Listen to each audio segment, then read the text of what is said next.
नमस्कार मंडळी, मी विकास ओंबळे. आमच्या यूट्यूब चॅनलमध्ये तुमचं सर्वांचं स्वागत. नशीब काय ठरवेल माहीत नाही, पण माझ्या मनगटाची ताकद आणि जिद्द मैदानावर इतिहास घडवेल. हे केवळ शब्द नाहीत, तर ही एक वादळाची सुरुवात आहे. हे शब्द आहेत त्या मुलीचे, जे नशिबाच्या रेषेवर अवलंबून राहण्याऐवजी स्वतःच्या मनगटातील ताकदीवर आणि घामावर विश्वास ठेवला. आज आपण अशाच एका मुलीची कहाणी जाणून घेणार आहोत. तिने लहानपणी पाहिलेले एक छोटंसं स्वप्न पूर्ण करण्यासाठी आपलं संपूर्ण आयुष्य पणाला लावत आहे. आता तुला पुढं काय तुझा विचार काय आहे? मला पुढे 12वी शिकून पोलीस भरती करायचं, महाराष्ट्र पोलीस बनायचे. अरे वा, छान आहे तुझं स्वप्न, खरंच छान आहे. मग इतर वेळी जर गावाला आलीस, तुला रिकामा वेळ असेल, म्हणजे अभ्यास नसेल, मग त्यावेळेस आपल्या कुटुंबाचा बाबा काहीतरी हातभार लावा. गावात शेतात कामाला जाते, गहू कापायला शेतात काम करते मजुरीने. हो. किती मजुरी मिळते? 300 रुपये. तर मग त्या दृष्टीने तू काय प्रयत्न चालू केलेत का? मी आधीपासून स्पोर्टमध्ये राज्यस्तरीय खेळाडू होते, सगळ्या खेळामध्ये. हो. मला घरी माझ्या ट्रॉफ्या वगैरे, मेडल, प्रमाणपत्र आहे दाखवायला. हो. काय खेळते तू? कबड्डी, खो खो, व्हॉलीबॉल, सगळे खेळ, सांघिक वैयक्तिक मध्ये पण खेळते. ग्रेट. म्हणजे एवढं. ओके. आणि तू शेवट आहे का? हो. भाऊ? भाऊ नाही. तुम्ही 4 बहिणीच. हो. मग आई वडिलांचा काय उद्योग असतो? आई वडिलांचा पप्पा बांबूंचा व्यापार करते, आई गुरातनी घरीच असते. बाबू. आता ताई, त्या आजूबाजूला किती घर आहेत? एकच घर? हो. आणि तुम्ही किती लोक इथं? 3. मग आजूबाजूला तुम्हाला जर घरच नाही इथं, तर काय लागलं तर मग काय करता? काय नाही, असं कधी फोन वगैरे करायचं, कोणाला काय अडचण आली तर खाली हां पाटील बिटील गावातले हां. नाही पण किती लांब आहे इथून? करायचं कसं तरी. नाही पण वेळेला जायला किती वेळ लागतो? 1 तास. 1 तास. मग रस्ता वगैरे आहे? नाही, चालत जायला लागतं डोंगरातून खाली, आणि खाली गेल्यावर मग गाडीने जायचं. बापरे. म्हणजे तुमचा अख्खा दिवस नव्हतं त्या बाजारात जातो का? हो. लाईटचं काय? लाईट वगैरे काही नाही. लाईट पण नाही? नाही. बापरे. मग इथं पाण्याचं काय? पाणी खाली नालायला लागतं सकाळी जाऊन. मग ते किती लांब आहे? 1 तास लागतो खाली जाऊन यायला. मग तुम्हाला पाण्याला बाजाराला तास जातो. हो. मग तुम्ही इथं लांब का राहताय माहित का? राहतोय पप्पा. तुम्हाला खाली जागा नाही आहे का? नाही. जागाच नाही खाली? बरं बाबा, तुमचं 5 सगळं सगळं चालतंय. ते तू कितीला आहेस? आता 10वी झाली. मग इथून तुझी शाळा किती लांब आहे? इथून शाळा जवळ नव्हती म्हणून तिकडे भोरला हॉस्टेलला शाळेला होते, आश्रमशाळेत. आता इकडेच वेळेलाच येऊन जाऊन करायचं. ती कुरुंजीमध्ये आश्रमशाळा आहे तीच म्हणतीस का? हो. तिकडे तू किती वर्ष होतीस? 6वी पासून होती. बरं आहे. मग तिकडेच राहणं खाणं असतं का? हो. तर जोरात बोल. मग इकडे कधी येतीस? मग इकडं सुट्ट्या पडल्यावर गणपतीला, दिवाळीला असं यायचे. बरं. मग कधी काय असं घरची आठवण नाही येत का? येते ना. मग तेव्हा काय करतीस? तेव्हा कॉल करायचा वडिलांना. फोन करायचा. हा. आणि सगळ्या मैत्रिणी जर घरी गेल्या आणि तू एकटी आली हॉस्टेलला, तर काही नाही. करमतं का हॉस्टेलला? नाही. शाळेत असताना तिने केवळ पुस्तकी ज्ञान घेतलं नाही, तर मैदानावर स्वतःला सिद्ध केलं आहे. ती मैदानावर उतरली की प्रतिस्पर्धा संघाला घाम फुटायचा. सांघिक खेळामध्ये तिने शाळेला अनेक बक्षिसे मिळवून दिली. खेळाडूंना सोबत घेऊन कसं जिंकायचं हे तिने तिथेच शिकली. खेळात हार जीत असते, पण मैदानावर शेवटच्या श्वासापर्यंत लढायचं असतं, हाच तिचा मंत्र होता. तिथेच एका प्रजासत्ताक दिनाच्या कार्यक्रमात तिने महिला पोलीस अधिकाऱ्याचा कडक रुबाब आणि वर्दी पाहिली. त्याच क्षणी तिच्या डोळ्यात एक चमक आली. तिने मनोमन ठरवलं, मला पण पोलीस व्हायचंय. आता पोलीस भरती व्हायचंय. तर मग त्या दृष्टीने तू काय प्रयत्न चालू केलेत का? मी आधीपासून स्पोर्टमध्ये राज्यस्तरीय खेळाडू होते, सगळ्या खेळामध्ये. हो. मला घरी माझ्या ट्रॉफ्या वगैरे, मेडल, प्रमाणपत्र आहे दाखवायला. हो. काय खेळते तू? कबड्डी, खो खो, व्हॉलीबॉल, सगळे खेळ, सांघिक वैयक्तिक मध्ये पण खेळते. ग्रेट. म्हणजे एवढं. थांबा जरा.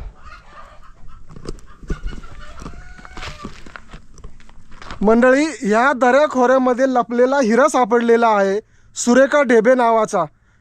आपण काही दिवसापूर्वी म्हणजे मला वाटतं 8-10 महिन्यापूर्वी सुरेखा डेबे नावाच्या मुलीचा आपण व्हिडिओ केला होता. त्या मुलीला पण पोलीसमध्ये भरती व्हायचं होतं आणि ती 10वीला पास झाली, आता 11वी-12वी करती. त्याच नावाची आणि त्याच आडनावाची ही सुरेखा डेबे म्हणजे ह्या तोरणा किल्ल्याच्या कुशीत लपलेला हा एक हिरा आहे. हा हिरा म्हणजे ही स्पोर्टमध्ये अव्वल आहे. तिला स्टेट लेवलच्या कॉम्पिटिशनमध्ये तिला ट्रॉफीज मिळालेल्या आहेत, बक्षीस मिळालेलं आहे आणि तिचं पण स्वप्न आहे पोलीस व्हायचं. योगायोग बघा, नावात साधर्म्य, ती पण सुरेखा, ही पण सुरेखा, स्वप्न दोघींची सारखीच आहे. पण हिचा एक प्लस पॉईंट उजवी गोष्ट म्हणजे हिच्याकडं ट्रॉफीज आहेत, कारण तिला खेळामध्ये करिअर करायचं आहे. आर्थिक अडचणीमुळं तुझ्या करिअरमध्ये किंवा पोलीस भरती होण्यामध्ये काय अडचणी आहेत? पैशांची जातीचा दाखला काढायचा आहे. अच्छा, मग तुला आता तर ट्रेनिंग घ्यायचं म्हणलं, तुला आता 11वी-12वी केली पाहिजे हो आणि ते करता करता तुला काय ट्रेनिंग घ्यायचं आहे? हो अकॅडमी ती कुठं करणार मग तू? वेल्ह्यात नाही तर संभाजीनगरला, तिथं पुण्यात अकॅडमी ना तिथं. Okay great. पण त्याला किती खर्च वगैरे येऊ शकतो? हो येऊ शकतो ना, हॉस्टेलला राहायचं म्हणल्यावर. काय अंदाज आहे तुला? नाही ना. मग तू काम करशील का? हो मी आहे ना, थोडाफार तुला जो खर्च लागेल ना द्यायचा प्रयत्न आम्ही करूच आहे. फक्त एवढं कर किंवा टेंटेटिव्ह हॉस्टेलला राहायचा, अकॅडमी जॉईन करायचा, वर्षभराचा किती खर्च येतो सांगशील मला? नंतर काय होईना हो म्हणजे आपण प्रयत्न करू बाबा, कमीत कमी जर हॉस्टेलचं किंवा अकॅडमी जॉईन केलेली बाबा खर्च काय लागेल ना तो आपण द्यायचा प्रयत्न करू. पण मला आवडलं की तू एवढ्या दऱ्याखोऱ्यात राहतेस, अवघड ठिकाणी राहतेस आणि तुझी स्वप्न पण उंच आहेत. कोण म्हणतं ग्रामीण भागामधील मुलांमध्ये प्रतिभा नसती, हुशार नसतात? हे ज्वलंत उदाहरण आहे. परिस्थिती अत्यंत बिकट, इथं रस्ता नाही, लाईट नाही, अभ्यास करायला पण त्यांना काही सोर्स नाही, पाणी आणि बाजार आणण्यासाठी त्यांचा अख्खा दिवस जातो. मग अभ्यास तरी कधी करणार? पण लाईट नसताना दिव्याखाली अभ्यास करून ह्या ताईंनी 9वीमध्ये 87% तिने मार्क मिळवलेत. ही एक बाजू झाली आणि दुसरी बाजू म्हणजे खऱ्या अर्थाने ह्या हिऱ्याला पैलू पाडलाय त्या ह्या मेडलनी. हो का?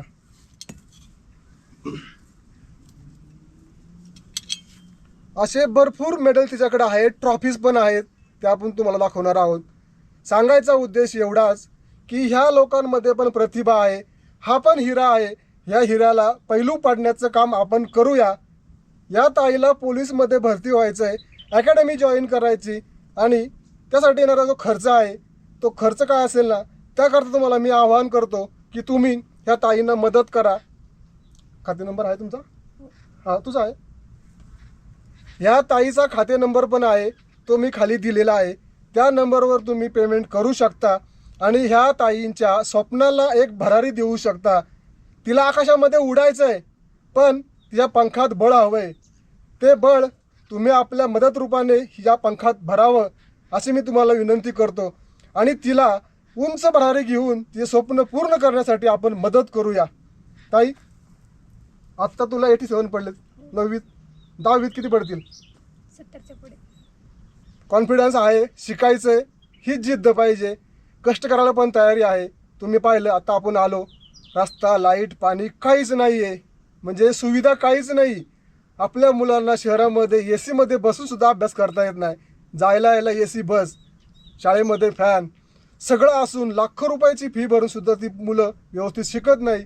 पण ह्या ठिकाणी सगळ्या गोष्टी अगदी विरुद्ध आहेत, तरी पण ती जाऊन हॉस्टेलला राहती आणि शिकतीया.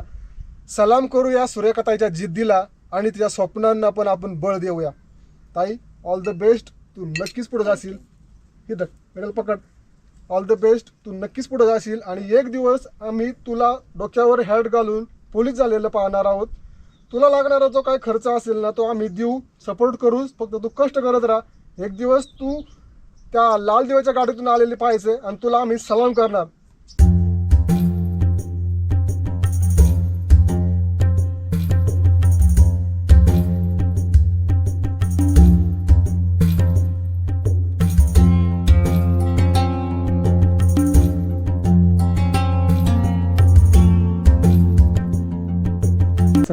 माझे वर्ग शिक्षक आम्हाला दिवाळीवरनं घरी येताना म्हणले होते, येताना गाईड्स घेऊन या इंग्लिशचे डबल, पुन्हा तुम्हाला अडचणी येईल. मला म्हणजे सुरेखा तू खूप हुशार आहेस, गाईड घे, अभ्यास कर, पुढं काहीतरी करिअर घडव, लोकांनी पुढे तुझा सन्मान केला पाहिजे नाही का. मग मी घरी आलते, पप्पांना म्हणले मला गाईड पाहिजे. मग घरून निघाले शाळेला सुट्ट्या संपल्यावर. पप्पांना म्हणले मला गाईड घ्या. पप्पा म्हणले गाईड, आम्ही बघितलं कुठं दुकानात, नाही भेटलं. मी म्हणले मला गाईड घ्या तरच मी शाळेत जाईन, नाही तर मी नाही जाणार. घेतलं. पप्पा म्हणले पैशाची अडचण नाही, नंतर घेऊ. म्हणजे नंतर कधी घेऊ, वेळ निघून गेल्यावर घेणार का, घ्या म्हणले. मग म्हणले गाईड घेत नाही तर मी शाळेतच जात नाही. मग घेतलं गाईड, मग गेले शाळेत. नाही, चांगलं आहे. मग आता मी तुला, आता हा व्हिडिओ सगळ्या महाराष्ट्रातील लोक बघणार आहेत, सगळी मुलं बघणारी, शिक्षण घेणारी, तर त्या मुलांना तू काय सल्ला देशील आई म्हणून, किंवा एक चांगलं करिअर करायच्या दृष्टीने सगळ्या मुलांना तू काय संधी देशील? मी त्यांना सांगून, माणूस शून्यातूनच मोठा होत असतो. पुढं काहीतरी म्हणजे शिका, घरच्यांना आनंद होईल तुम्ही काहीतरी बनला तर पुढं नाही का. बोल. हां, एवढ्या म्हणजे परिस्थिती आपली कशी असते कशी नसते, ज्याच्या त्याच्या स्थितीवर अवलंबून असतं शिक्षण. तुम्ही पण असे पुढं तुमचं करिअर घडवा. जसं की मी माझ्या परिस्थितीतून खूप हे होते नाही का, उंच भरारी घेते, शिकते पुढं. आवाज. हां, तुम्ही पण शिका असं सांगेन. म्हणजे अडचणी असेल तर त्याच्यावर मात करून तुम्ही पुढे जा. हो. तुम्हाला आता मग अशी म्हणली पाणी, ते कुठून आणता पाणी तुम्ही? इथून खालून टाकीवरून आणतो. डोक्यावर जाणार लागत असेल ना. एका वेळेस किती हांडा आणतीस? 2. मी आता रिकामा आलो काय, माझ्याकडे फक्त ती 2 किलोची बॅग होती. मला 2 ठिकाणी दम लागला, मी थांबलो तिथं. मग एवढे 2 हांडे कसे आणतेस तू? आणि ते आता सवय झाली. म्हणजे आणि हे काम तू कापासून करतेस मग? लहानपणापासूनच. पाणी कमी पडलं ना, म्हणजे दिवाळी होळी झाल्यानंतर पाणी नसतं ना वर, मग आम्ही खालून पाणी आणतो. तेव्हापासून सवय झाली लहानपणापासून. लहान असताना कळशीने आणायचं, 1 हांड्याने आणायचं. आता मोठी झाली 2 हांड्याने आणते, आता सवय झाली. मग आता 10वीत 2 हांडे आणतेस? हो. 12वीत काय 3 आणणार का? मग आता तुला जर मोबाईल वगैरे चार्जिंग करायचं म्हणल्यानंतर मग ते कसं करतं? खालीच जायला लागतं. खाली कुठं मोबाईल करतं चार्जिंग? कोणाचं घरी? हो. मग असं कोणी पण चार्जिंग करून देतं का मोबाईल? हो. मग तिथं जाऊन थांबून चार्जिंग करून आणायचं रोज? मग तासभर मोबाईल चार्ज करून खाली जायचं, मग ते चार्जिंग होत नाही का मोबाईल? नाही. अरे बापरे. म्हणजे एक तर बाजाराला जायचं, पाण्याला जायचं, दुसरं म्हणजे हे मोबाईल चार्ज करायचा. मग घरचं काम कधी करायची? घरचं काम सकाळी मी 5:30 वाजता उठते. सगळं काम होतं. किती वाजता? 5:30 वाजता. 5:30? हो. अहो, आमची सगळी जनता बारकी 8 शिवाय उठत नाही, बळ शाळेला सुद्धा. आणि मी 5:30ला उठतो, पाण्यावर जातो. पाण्यावर 6 वाजता घरी येतो. मग 6 वाजल्यानंतर पप्पा गायचं दूध काढतात, गाय सोडते, छान भरायचं, स्वयंपाक आवरायचं, आणि मग 10 वाजता जायचं कुठं जायचं तिकडं. मग अख्खा दिवस तू घरी थांबतेस? मी घरी नाही थांबत. मग काय करते तू? दिवसभर जाते खाली फोन बिन चार्जिंग करायला माझ्या चुलत्याच्या तिथं. हां. मग तिथं थांबायचं आणि मग यायचं 5 वाजता घरी. 5:30ला उठतेस म्हणल्यानंतर तुला कौतुकच म्हणलं पाहिजे. आणि एवढं काम करतेस. आता आई कधी येईल शेतातून? म्हणजे आई येईल 1 वाजता. एवढा उशिरा? हो. मग आईला भाकरी बिकरी? आई जेवण करून गेली. ताई, तू आता कामाला निघालीस, मी आता पाहिलं तू दार नाही लावलं घराला. घराला दरवाजा नाही. मग मला आश्चर्य वाटतंय की एवढं रानामध्ये एकटंच घर, घरात कोंबड्या कुकड्या बकरी बिकरी असणार, मग दार का नाही तिथं? नाही. दार लावतो ना तुम्ही नाही. रात्री पण? आपण वाघ बिकाची भीती नाही वाटत? नाही. अरे म्हणजे कसं मला म्हणायचं, त्या गुरांच्या पाठीमागा जर वाघ आला तर त्याला इथं आडूसं पण नाही म्हणता तुम्ही. तुम्ही दार लावतच नाही कधीच? नाही. बापरे मंडळी, मी आतापर्यंत गेलतो ना या रानातला घरातला एकमेव असं घर वाटतंय मला की दिसतंय की त्याला दार नाहीये. आणि हे लोक कोणाच्या भरवशावर आपली कोंबडी कुकडी आणि बकरी सोडून जातात? असं म्हणतात ना, ज्याचं कुणी नसतो त्याचा भगवंत असतो. शेवटी हा भगवंत त्यांची काळजी घेतो त्यांच्या घराची. जिथं दार नाही तर चोरी काय होणार आहे? चोरीच होऊ शकत नाही. चला बापरे, दार न लावता ही माऊली आता कामाला निघाली. चल पुढे. 300 रुपये कमवायला निघाला ताई.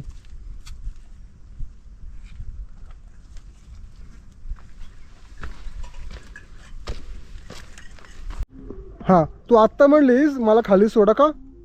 आता मला उशीर होईल ना, मला कामाला जायचंय. मग तू आत्ता पण कामाला जाणार? हो. आता कुठे कामाला? आता गावात शेतातच कामाला जायचे. काय उसावर? नाही, मग? खत व्हायला. खत व्हायला? मग हे पण काम करतेस? हो. बापरे बापरे, मग तू कुठल्या कामात अशी अडाणी नाहीच आहेत. नाही. आणि शिक्षणात पण पुढे आहेस, हे कामात पण पुढे आहेस. छान छान, अशीच कष्ट करत राहा. मंडळी, ज्या किल्ल्यावर छत्रपती शिवाजी महाराजांनी पहिलं तोरण बांधलं होतं तो म्हणजे किल्ला तोरणागड. तेव्हापासून आपल्याला स्वराज्य मिळालं, ती सुरुवात झाली त्या किल्ल्यावर. मला पण ह्या किल्ल्याला साक्ष ठेवून एक शपथ घ्यायची किंवा आणि एक निश्चय करायचा आहे की ह्या सुरेखाताईला एक दिवस पोलीस झालेलं मला पाहायचं आहे. आणि त्यासाठी लागणारा जो खर्च आहे तो आम्ही हिला 100% मिळवून देऊ. जेवढा खर्च आमच्या पद्धतीने आमच्या शक्यतेनुसार होईल तेवढा सगळा खर्च आम्ही तिला देऊ. पण आमची आट एवढीच आहे की तिने एक दिवस नक्की पोलीस व्हायचं. होणार? हो. कॉन्फिडन्स आहे तुला? हो. मंडळी, ह्याला म्हणतात निश्चय. ह्या मातीमध्ये काहीतरी गुणधर्म असणार आहेत, उगाचच नाही. छत्रपती शिवाजी महाराजांनी आपल्या मावळ्यांना घेऊन 4 मावळे हाताशी घेऊन हा किल्ला जिंकला आणि स्वराज्याची मूर्तमेढ रोवली. म्हणजे ह्या मातीमध्ये काहीतरी गुणधर्म आहेत आणि त्याच मातीमध्ये जन्मलेली ही सुरेखा डेवे. ह्या सुरेखाला एकदा त्रिवार नमन करून मी आपला व्हिडिओ संपवतोय. संपवता तुम्हाला एवढी विनंती करतो की खाली दिलेल्या अकाउंट नंबरवर तुम्ही सहकार्य करा, तिला मदत करा आणि तिचं पोलीस व्हायचं स्वप्न नक्की पूर्ण करा. मी तुम्हाला का सांगतो माहिती आहे का, की तिच्याकडे नुसती हुशारी नाही आहे, शैक्षणिक हुशारी नाही आहे, तर ती कुठल्याच कामात अडाणी नाही. घर स्वयंपाक करती, ते पण पोळ्यांचा, धुणी भांडी, शेतातलं काम. आत्ता पण चालली मजुरीला. तिला मी थांबवून घेतली कारण तिला जायचं कामाला. कुठं? तर लोकांच्या शेतामध्ये खत पांगवायला. आणि तिला मिळणार किती? 300 रुपये. आत्ता जायचं 10 वाजता, संध्याकाळी 5ला यायचं, 5:30ला यायचं. भाकरी कोणाची? त्यांची. 5:30ला जायचं, मिळवायचे 300 रुपये. सुट्टीमध्ये ती 1 महिना हेच काम करते आणि आपल्या शिक्षणाला हातभार लावती. तुम्ही फक्त व्हिडिओ पाहून कमेंट करू नका. मी तुम्हाला प्रखर बोलतोय, कमेंट करण्यापेक्षा थोडी मदत करा, कुठंतरी दान सार्थकी लावा. आपण देवळात जातो, 4 पैसे देवाला मनभावे वाहतोच ना. शेवटी तो पैसा कुठं जातो हे तुम्हालाही माहिती, मलाही माहिती. त्यापेक्षा तो पैसा ह्यासारख्या रान माणसांच्या कष्टाला जाऊ द्या, त्यांच्या स्वप्नांना जाऊ द्या आणि त्यांना मोठं होऊ द्या. मंडळी, पुन्हा एकदा भेटूया अशा एका नवीन प्रवासात, एका नवीन हिऱ्यासोबत. हो, तुम्ही कमेंट करा, मदत करा आणि सबस्क्राईब करायला विसरू नका. तोपर्यंत आपले व्हिडिओ पाहत राहा. मंडळी, धन्यवाद. सुरेखाताई, बेस्ट ऑफ लक. थँक्यू जो वेळ दिल्याबद्दल. एक भविष्यामधला पोलीस आपल्यासमोर उभा आहे. ह्या सुरेखाची अशी अनपेक्षितपणे भेट झाली. आलो होतो त्याच्या आईवडिलांना भेटायला, पण तीच भेटली. पुढच्या वेळेस आपण जरा लवकर येऊ जेणेकरून तिचे आईवडील आपल्याला भेटतील. मंडळी, जर आमचा व्हिडिओ तुम्हाला आवडला असेल तर कृपया लाईक करा. यामुळे आम्हाला पुढे आणखी चांगले व्हिडिओ तयार करण्यासाठी प्रोत्साहन मिळेल. तुमच्या प्रतिक्रिया कमेंटमध्ये नक्की शेअर करा. तुमच्या सूचना आमच्यासाठी खूप मूल्यवान आहेत. अशाच उपयुक्त आणि मनोरंजक व्हिडिओसाठी आमच्या चॅनलला सबस्क्राईब करा, म्हणजे पुढील व्हिडिओ तुम्हाला सर्वात आधी पाहायला मिळेल.